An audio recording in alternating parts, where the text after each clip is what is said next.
Friends, it's me അഞ്ജൂസിലേക്ക് എല്ലാവർക്കും സ്വാഗതം. അപ്പോൾ ഇന്ന് ഞാൻ കൊഞ്ച് ഫുൾ റെസിപ്പി ആയിട്ടാണ് വന്നിരിക്കുന്നത്. ഞാനൊരു 250 ഗ്രാമോളം കൊഞ്ചെടുത്തിട്ടുണ്ട്. അതിലേക്ക് പകുതി മുറി തേങ്ങയാണ് എടുക്കുന്നത് കേട്ടോ. ആവശ്യത്തിനുള്ള പൊടികളൊക്കെ ചേർക്കുന്നുണ്ട്. ഞാൻ 2 ടേബിൾ സ്പൂൺ മുളക് പൊടിയും, ഒരു പകുതി സ്പൂണോളം മഞ്ഞൾപ്പൊടിയും, 1 ടേബിൾ സ്പൂൺ മല്ലിപ്പൊടിയും, പിന്നെ ആവശ്യത്തിന് ഉപ്പും ഇഞ്ചിയും ചേർക്കുന്നുണ്ട് കേട്ടോ. ഞാൻ അരപ്പിൽ കൂടെ തന്നെ ഉപ്പ് ചേർത്ത് കൊടുക്കുന്നുണ്ട് കേട്ടോ. നമ്മുടെ അപ്പോൾ അരപ്പ് റെഡി ആയിട്ടുണ്ട്.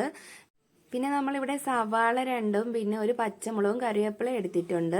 ഉള്ളി ആയിരിക്കും ഏറ്റവും ബെറ്റർ. ഞാൻ ഉള്ളി ഇല്ലാത്തത് കൊണ്ടാണ് സവാള എടുത്തത്. പിന്നെ ഇപ്പോൾ നല്ല ചൂടായ എണ്ണയിലേക്ക് കടുക് ഇട്ട് പൊട്ടിക്കുകയാണ് കേട്ടോ. അതിലേക്ക് ആവശ്യത്തിന് കറിവേപ്പിലയും കൂടി ചേർത്ത് കൊടുക്കുന്നുണ്ട്.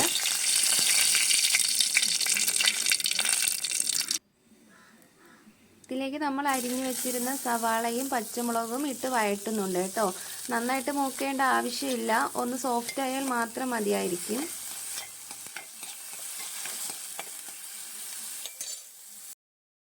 അതിലേക്ക് നമ്മൾ മാറ്റി വെച്ചിരുന്ന കൊഞ്ച് ഇട്ട് കൊടുക്കുന്നുണ്ട് കേട്ടോ. കൊഞ്ചിൽ ആവശ്യത്തിന് വെള്ളം ഉള്ളതുകൊണ്ട് തന്നെ വേറെ വെള്ളം ചേർക്കേണ്ട ആവശ്യമില്ല. ഇതൊന്ന് 2 മിനിറ്റോളം മൂടി വെച്ച് വേവിച്ച ശേഷമാണ് അരപ്പ് ചേർത്ത് കൊടുക്കുന്നത്. അപ്പോൾ അരപ്പിടുമ്പോൾ ആദ്യമേ മിക്സ് ചെയ്യേണ്ട, അതൊന്ന് മൂടി വെച്ച് വേവിക്കാം. അപ്പോൾ അരപ്പിൽ ആ ആവിയൊക്കെ കിട്ടി മിക്സ് ചെയ്ത ശേഷം നല്ല ടേസ്റ്റ് ആയിരിക്കും കറിക്ക്. അപ്പോൾ ഞാൻ മൂടി വെച്ച് ഒന്നുകൂടി വേവിക്കുന്നുണ്ട് കേട്ടോ. അതിൻ്റെ വെള്ളമൊക്കെ വറ്റി വന്നിട്ടാണ് നമ്മൾ അടുത്ത് മിക്സ് ചെയ്ത് കൊടുക്കുന്നത്.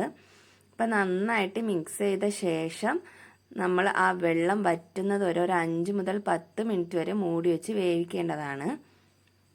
ഇതുപോലെ വെള്ളം വറ്റി വരുന്നത് വരെ വേവിക്കണം.